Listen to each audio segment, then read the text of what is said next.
There's been so much great feedback from everyone in the community, both positive comments and suggestions for how to improve the game. Thank you. That was so politically handled. Both positive and constructive. Not positive and negative. No negative comment. No negative comments at all. Your game sucks! I hate it! Fix it! You know, very constructive players giving feedback on the community. Thank you so much for that.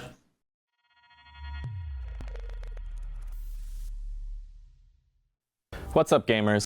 Oh, nice. Okay, so apparently there's a big balance patch coming to Throne of Liberty. And people are all abuzz about it. So some people are saying they're quitting over it, and then other people are saying that it's really good. This video is a huge W. I don't know. Like, I've heard mixed reviews on this, so we'll see what happens here. What up, Desmonds? Welcome to Tico Talks Throne and Liberty. My name's Tico, and I'm the Globalization Design Manager at Amazon Games for Throne and Liberty. And I'm here to give you some updates on the game and a little peek at what's coming soon. I've been spending a ton of time in the game, having a blast with all of you, and now that we just released our Haunted Harvest Halloween update... Bot? He's not a bot, okay?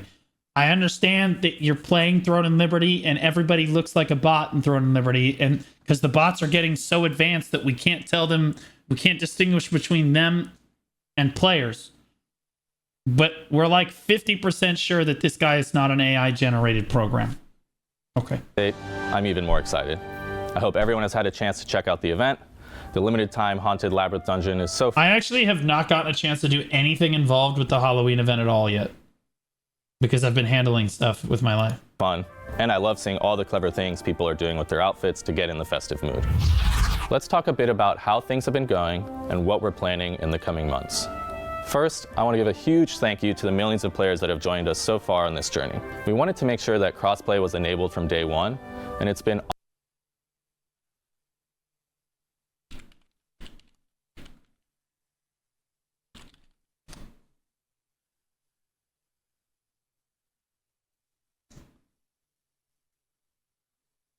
thousands of players. Thousands. I hate to be that guy, but let's keep it in for millions. Get the fuck out of here. Awesome to see that investment pay off. This great community has grown so quickly in this first month, and we're just getting started. Of course, any game launch of this magnitude has lots of crazy people in Xbox. You sincerely think that there's 700,000 Xbox players? Are we gonna cope? Is that what we're gonna do?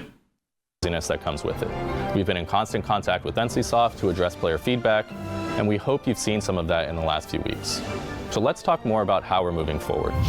Let's start with a topic we all hate and every MMO deals with: bots. The battle against bots. Yeah, I love it. But that's how many there are. Indeed a bunch. Yeah. That's the number that's peak concurrent players at one specific time, though. Okay, so we're gonna play make-believe. Okay, so here's the deal. 333,393 is the all-time peak for the game. All right, all-time peak for the game. Even if you consider that unique players continue playing after this, this number also represents God knows how many bots are included in this number as well, right? Because like this was a few days after the free-to-play release. It actually peaked again. It peaked on free-to-play release, I think around 250,000. And then like 2 or 3 days after, we started seeing all these bots spawn in, and it hit 333,000. There's really no way to know how many legitimate players tried Throne of Liberty over the course of time. It might be 1 million. But I think that is a generous like estimation. Bots is well underway, and I want to tell you a bit about what we're doing to attack bots on multiple fronts. First, we're continuing to improve our detection algorithms and are now running those daily to ban bots as quickly as possible. Second, well, let's see if that's true. Normally there's bots down here, so like the fact that there's no bots here is good.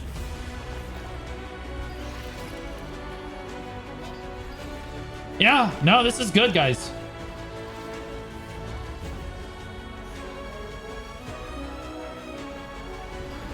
They They party it up at Ants usually. Well, they're not here right now, which is good. So they are working on the bot problem, and it is getting better. So yeah, I would agree with them. We're attacking the areas in which bots can operate and continuing to look for ways to make it difficult for bots to do business.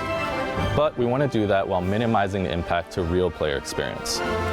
We have some plans related to the auction house to impose protections to limit bots' impact there.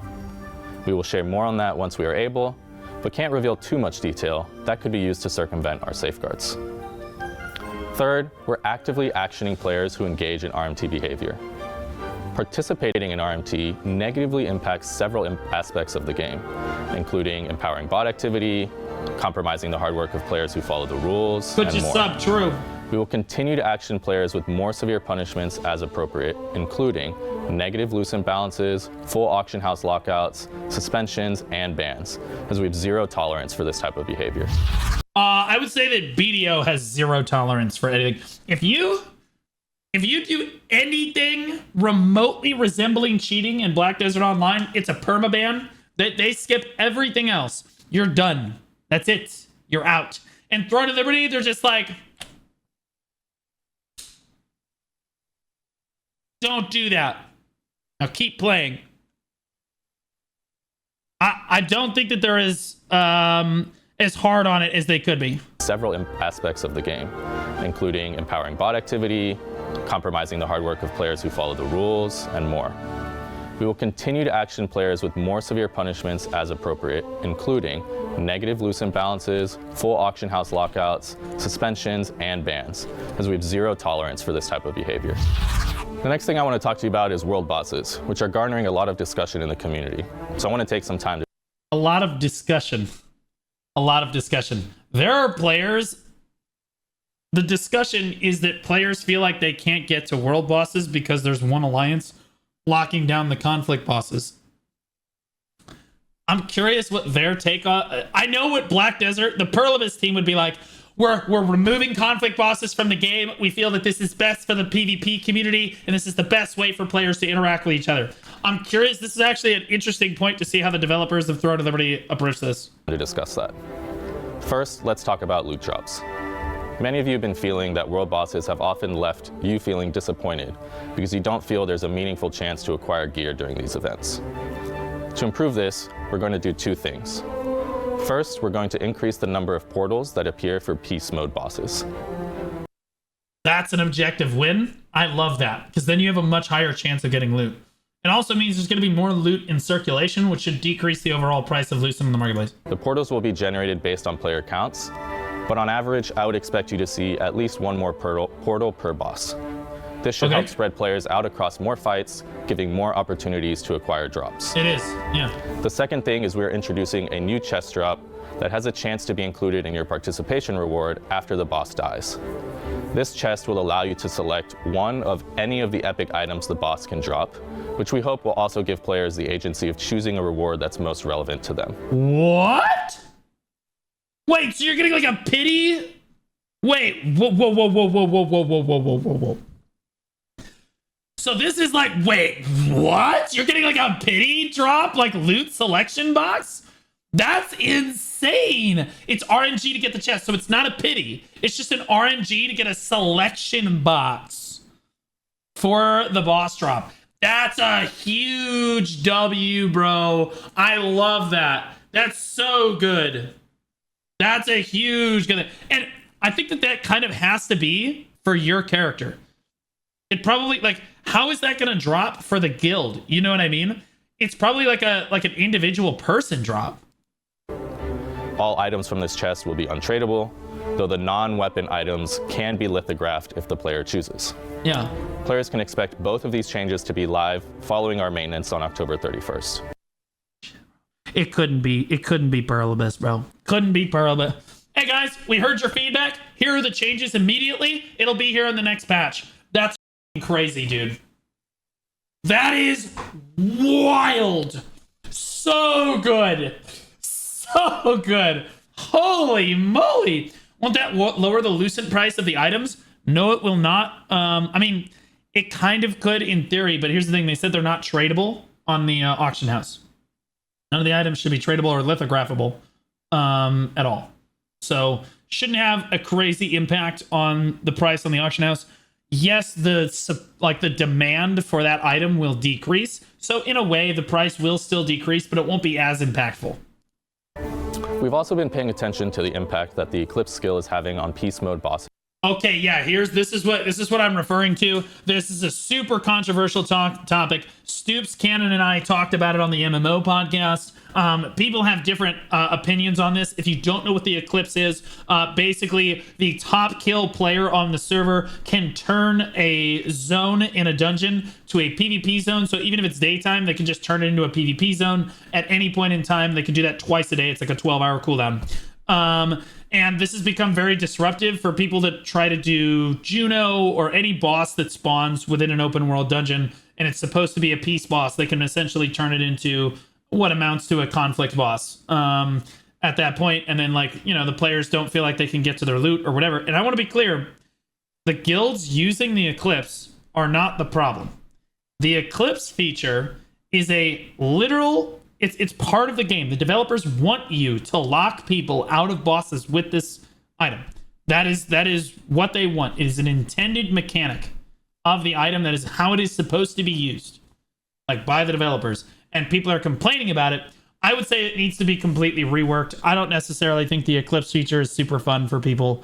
Like, I think that it should be reworked. The top kill player on the server should be rewarded, and I think it's cool that they get to do stuff like this, but like, I think that it should be reworked. I don't think that messing with the peace boss is necessarily a good idea. Occurring within Abyss dungeons. We think that this is disrupting the expected flow of gameplay. There it is. For individuals attempting to participate in Peace Mode bosses, which are meant to be a PvP-free experience for those players. Correct. So we're making an adjustment so that when Peace Mode bosses spawn in dungeons, there will be an additional new portal outside the dungeon that will take players directly to the safe zone inside the dungeon. This way they can enter the Peace Mode boss as expected without passing through areas that may have turned into a conflict zone. Well, wait, doesn't that just mean that Eclipse is useless now? I mean, that is a W, but like, well, now you've taken away the Eclipse. Essentially, the Eclipse is useless, basically, at that point, right? Like, hold on, let him cook. Due to the Eclipse skill.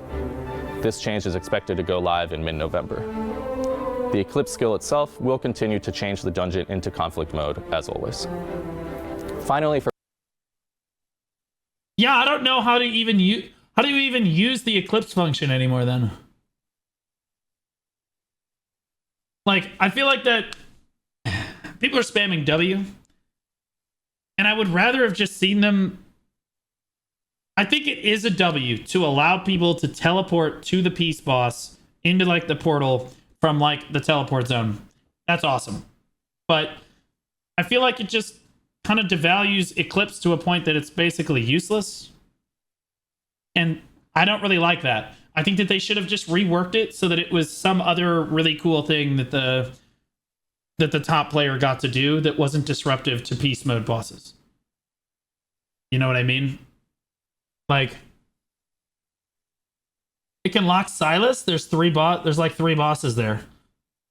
Are you sure? That's got to be a bug, right? Are you sure about that? Because Silas's Abyss is a dungeon that he's talking about here. Like, he's talking about open world dungeons in general. Like, are you sure they can still lock out Silas? So, like, then, if that is the case, then they just overlooked Silas's Abyss then. You can turn all dungeons to PvP. Silas closes at nighttime. Yeah, that's fair. They're going to remove that too. There's no way that they're going to allow that to stay in the game. They didn't do it for Silas, probably because you can't technically get in. And so they're punishing you for not being inside to kill the boss with the doors closed, etc. But they're 100% going to... If they changed it so that you can basically not use it at all the other dungeons, they're 100% going to do that for Silas's Abyss too.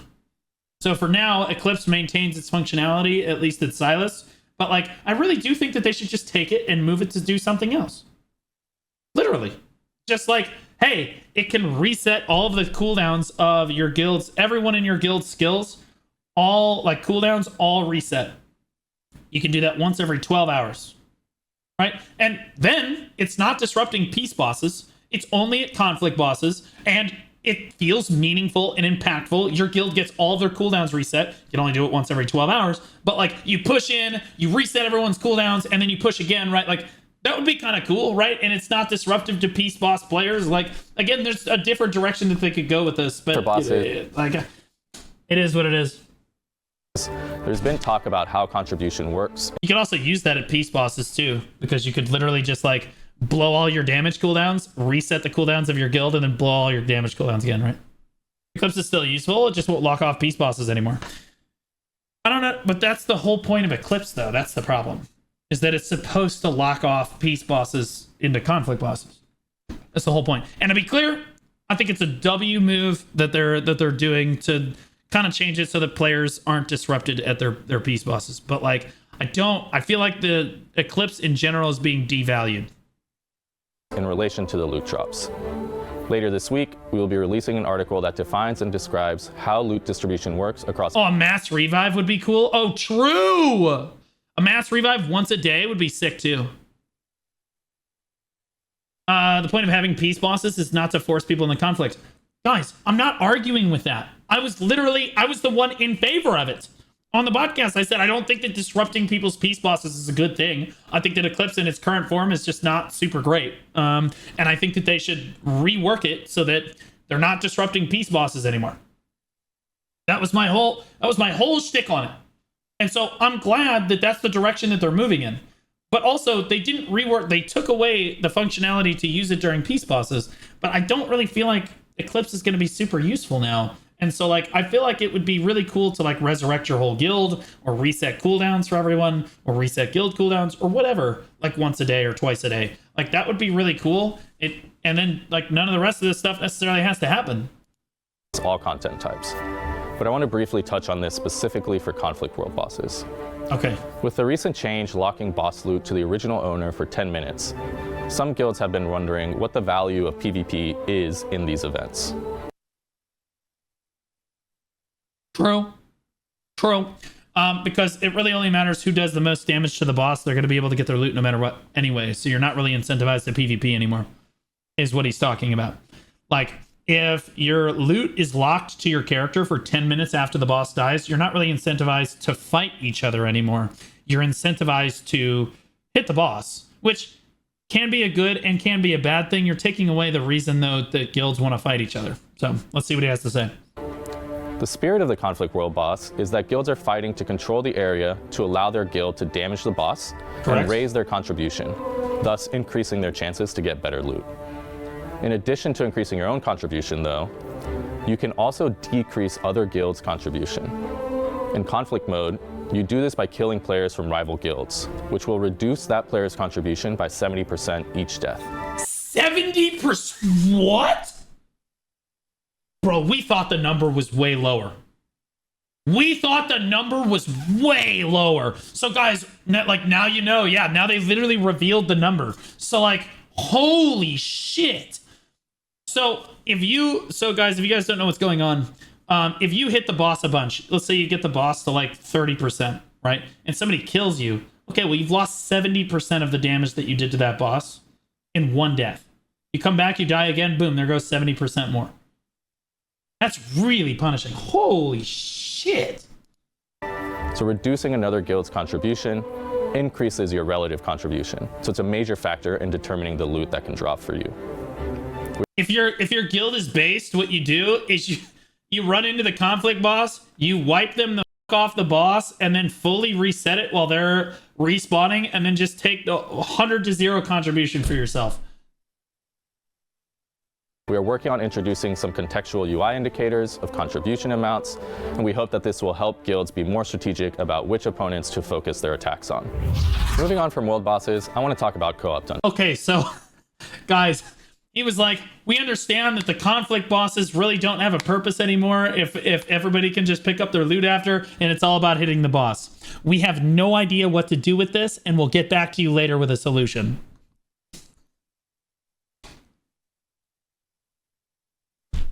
Okay. Dungeons. We have made 3 recent changes to matchmaking for dungeons. To help with queue experiences, we introduced a new option to queue for a random dungeon when using party matchmaking. Yep. And we made a change to better match players based on their combat power. The coolest thing that I saw that the developers do is people are like, we want a random option for the dungeon thing. Then they put the random option in. And then I literally said during my patch note rundown, I was like, you should incentivize players to click the random button. Otherwise, there's no real incentive to queue randomly. And then literally the next patch, I'm not saying it was necessarily just me, but like players gave that feedback. And then the following patch, it was boom, there's a random dungeon queue now. And then the patch after that, where we gave all like the feedback, boom, you're immediately getting better rewards if you click the random dungeon queuer. It's insane. To better align group capabilities. To help with completion rates, we increased the damage and HP buff when queuing through matchmaking to be 10%, up from 5%. Oh. All of these changes went live on October 17th. Then, they're already live. To improve the rate in which players can acquire their desired gear, we made another change following the Haunted Harvest Halloween update that provides a bonus reward when queuing for random dungeons. Each successful random dungeon completion will reward 1 additional dimensional soul shard, and will also have a chance at a larger reward of 1 dimensional essence. We hope that these... Yeah, why can't BDO do this? Is because the chatter after that said that NCSoft is close to bankrupt, they have to listen to us. And this is a good thing for us. Again, NCSoft being almost bankrupt is so good for Throne of Liberty. They must listen to us as players all the time, guys. These changes have had a meaningful impact to your experience Huge. with co-op dungeons. We're going to keep monitoring the data, we're going to keep listening to player feedback, and we'll continue to tweak if needed. All right, let's talk now about some major systems that players may already be familiar with because of their time playing on the Korean service. In particular, I want to talk about 2 systems, Substance Transformation and the Rune System. And I want to be very clear here. Neither of these systems will launch in our service with their current functionality. We're working closely with NCSoft to make updates, and both systems will be improved in a way that will satisfy both Korean and global users. Okay. While not all changes are finalized, here are some things I can say for now. For the Rune System, it will have at a minimum the following adjustments. First, Rune slot unlocking will no longer require RNG to obtain your desired slot type. Second, is he talking about traits? Wait. No? So is runes something we don't have in the game yet? There's a rune system. Oh, okay. So this is... Okay. I'll let him talk. I'll let him cook then. We're introducing a separate rune bag with improved searching capabilities to reduce the burden on your traditional inventory and storage, while also making it easier to find your desired runes. For Substance Transformation... Awesome! We have no idea what this means. It will at a minimum be changed so that tradable items cannot be used in the system. This means you cannot infinitely buy items from the auction house to feed the system to earn rewards. Since the amount of items that can be fed may be decreased because of this, we're evaluating the requirements of how much has to be fed into the system to gain rewards. Although we don't have any specific changes related to trait resonance at this time, this system is not planned to release in the near future, and we are still actively discussing any potential adjustments for this system with NCSoft prior to its release. While we're on the topic of... If the teleprompter for this guy fails, they have to redo the whole video. Of upcoming systems, I want to talk about It's a Kamala situation. A growing desire from our players to have the ability to engage in more structured PvP outside of the competitive large-scale options currently available in the open world events and conquest battles. I'm happy to say this is something we've had on our radar for a while, and we're excited to bring you a new feature that will come in mid-November that will provide on-demand battle feature. I don't want to reveal too much yet, but this will allow players to engage in non-competitive PvP across arenas and conquest battles. He had me. Bro, he had me. He had me until he said non-competitive. Jae Kim is getting to him. They're getting to him. With varying numbers of teams and team sizes, both in public and private matches. So stay tuned for more updates about that in the Probably something like an Arena of Solaire mode, or like a 10 versus 10 game mode, 20 versus 20, something like that. coming weeks. There's been so much great feedback from everyone in the community, both positive comments and suggestions for how to improve the game. Thank you. That was so politically handled. Both positive and constructive. Not positive and negative. No negative comment. No negative comments at all. Your game sucks! I hate it! Fix it! You know, very constructive players giving feedback on the community. Thank you so much for that. It's so... We're really grateful that you are all this invested in helping us continue to improve the game. We're That's what they say about me in BDO. just getting started, and this week on October 31st, our first player survey will open. You will be able to access it from the Silesium notice board in-game, and I want to really encourage you to take it. We take the results very seriously, and real actions have spawned from all of our previous surveys. Wait, they send out a game survey to see how happy people are with the game and to give feedback? That's insane. That's crazy. That's amazing. I feel like I got out of an abusive relationship with Black Desert Online. And oh, Lost Ark does it too? Bro, like, why doesn't BDO do this? Like, I felt like I was being abused for 7 years. Trying to give feedback. Just use the forums, retards. Just use the forums. Jay said over and over and over again. Only to not listen to anything said on the forums. And Throne and Liberty is literally just putting out surveys and then getting direct feedback from the surveys and implementing them on the next patch. Not 2 months from now, not 6 months from now, not 2 years from now, and then giving us half of what we wanted. No. They give it on the next patch, and it's exactly what the players are asking for. Crazy, bro. It's insane. This is so good. Wuwa did this too, that's true. Wuthering Waves did this, but they're a gacha game, so...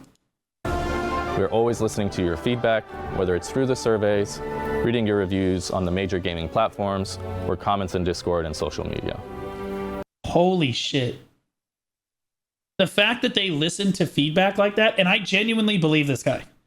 This guy, who is blatantly reading a teleprompter that you can see the reflection on his eyes. Okay, I believe this face more than I have ever believed a Pearl Abyss employee when they tell me, yeah, we're listening to your feedback, it's getting to the developers, right? Like, for our CMGM team in BDO, it's like, yeah, I know that they're relaying it to the devs who just don't give a shit. You know what I mean? This is insane. We're always using your voice to help guide our development and using it to improve the overall. I feel like he's experience. legit. So it's not just empty words, you know? please keep the feedback coming. All So right, good. that brings us to the community question. What we'd really like to know is, what would you like to see changed in Throne and Liberty? Leave your thoughts down below in the comments. Please like and subscribe. That lets us know that you want more of these kinds of videos. We'll read each and every comment, so let us know what you think. They're farming engagements on their YouTube channel while getting feedback to the game. I mean, it's such a simple concept, right? Like, it should be like, well, obviously you should do that. That's like really easy. But like, Jae-hee Kim, no read English comment, it no go. Pearlbit, they no read English, they no read comment, so it no go. If it not on forum, we no care. Really hope this wasn't Are people commenting in Korean? informative. Thanks so much for watching, and I'll see you in Silesium. Are the comments in Korean? Unbelievable, they're all in English. This is crazy. What the? Oh, there's a lazy peon comment. Let's see this. There's the video there, guys. I go give it an upvote. Seriously. Community question: what do you want to see changed in Throne of Liberty? Here's the lazy peon. That's him there. I hope you keep making communication vids like this. It's always nice to hear what's being worked on, the issues you're aware of, and opening a dialogue with the community. I appreciate it. Bro, so true. So true. And the developers for other games, literally, they just make dev, like Naraka does this too. They make a video and they're just telling you what's going to happen. In this video, they're explaining to you, okay, you guys give us this feedback. We did it. What else do you want us to do? It's insane. So good, bro. We need transmog. Fashion is the true end game. Actually, true and based. True and based. I'm just gonna say what everyone else is thinking.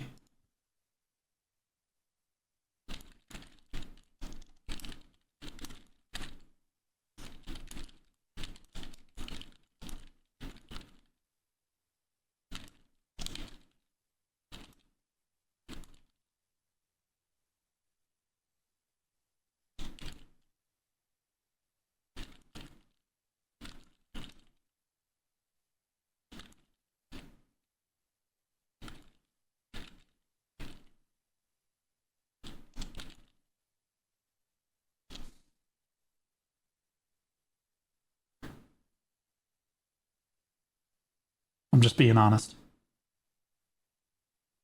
I'm just being honest. Okay? I'm just keeping it real. All right? It is what it is. Go upvote the comment. Go like the video, and you guys should upvote the comments that you agree with. Okay? You should. Seriously, I'm not even capping though. The boob sliders kind of a thing. Like it should have. I feel like everything else has been covered so far. Hey, any chance we healers have a chance of getting some contribution points for healing people while fighting world bosses?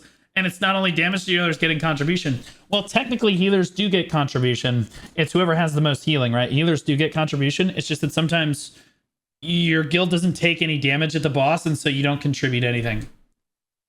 The camera angle does you bad, mate. You mean this camera angle? This camera angle? Or this one? How you doing? Which angle are you talking about? Buckle up and enjoy the ride. We got ourselves an MMO. It's true. It's very positive to see that AGS and NCSoft are paying attention to player feedback and making changes to things that players don't like. I hope it continues like this, and TNL has a lot of potential. It's so true, though. Like, the thing that is going to kill Throne and Liberty is NCSoft. But if NCSoft allows them to keep doing stuff like this, if they try to overly monetize TNL, or they try to push it, or they don't listen to player feedback, or they deliberately go against the community, that will be what drives players from the game. Because right now, players are having a lot of fun with the game. And yeah, there's issues, but they're fixing them as they go. They're fixing issues so quickly. You know what I mean? They're fixing issues so fast. It's insane. I've never seen developers fix things this fast. It makes me think that the Black Desert developers work like a day a month. Stoops did say AGS peeps do travel to Korea. Well, so do the so do the Pearl Abyss people too. And meet the developers. Well, the Pearl Abyss does that too. They just don't listen to anything. They just literally don't listen to anything. Thank you, game experience so far. One wish, please adjust the timing of boon stones and rift stones in EU. Due to the time change, those wars are too early for working people, and thus many guilds are losing players from the main content. The times before have been perfect, before everything was just adjusted 1 hour later. I don't know if that's true or not. I'm not sure if that's true or not. It would be great if you do explanations like this for every update and not just text-based. Please don't do that. I make a living on patch note rundowns. Had to be said. Selfish, I get it, but also, like... actually, never mind. Then I could just react to them giving the patch notes. It's kind of a win-win regardless. We fight at 18:30 p.m. instead of like 20. Oh, yeah, okay. So that's more like, let's see, 18 is 12, 13, 14, 15, 16, 17, 18. That's 6 p.m. Wait, no, that's the same time we fight. We fight, well, I'm in Central Time, so I guess it would be later, Eastern. Daylight saving shit. I see. The Halloween dungeon is extremely fun. I love to focus on the mechanics. Keep up the good work. I have not gotten a chance to do the dungeon for Halloween yet. Hopefully I get an opportunity to do that. Thanks for the update as a fellow developer. A few feedback items I hope you guys listen to. Genuinely want to see you succeed in good feedback. 1. Oh my. More immersion. Get rid of the menuless upgrade screens and keep my character placed in the world and interacting with the world in front of me in different ways. I don't know. More immersion's like whatever. I feel immersed in the world. They don't have any load screens, so it's like whatever.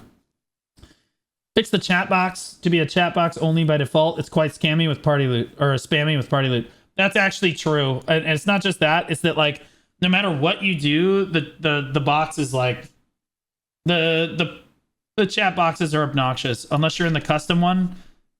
Oh, okay. So they changed it up here now. This is better. This is a better way to do this.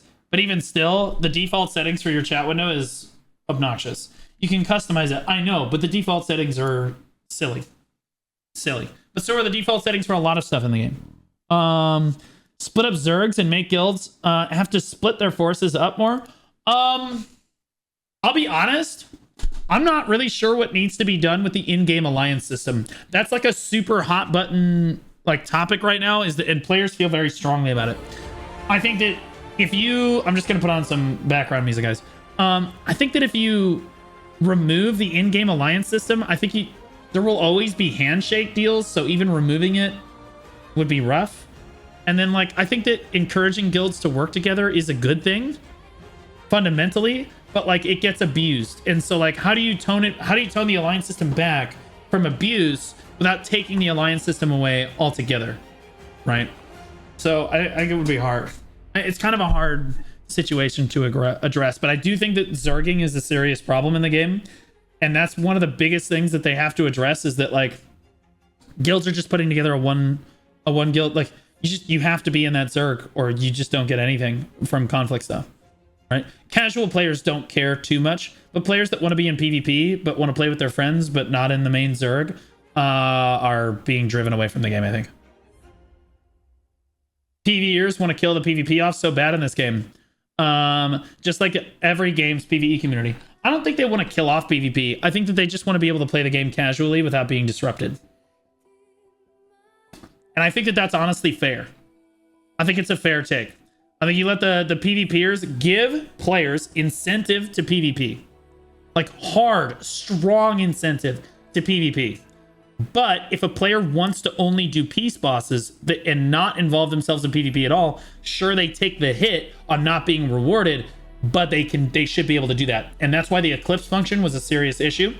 Was that a casual player is being forced into PvP and they really don't want to PvP at all. Yes, the conflict bosses are massive increases in the amount of gear that you can get faster. But you shouldn't be forcing peace bosses into conflict, right? That's just kind of because you're disrupting the PvEers experience. Larger group dungeons, 12-man auction house should be a location similar to a point.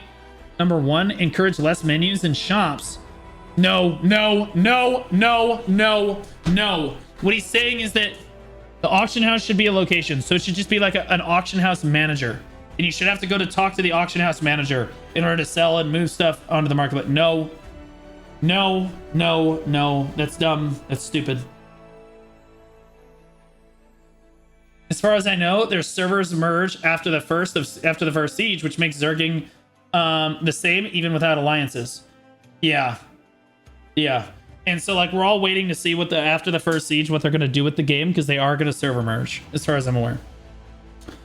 Don't allow everything to be traded endlessly.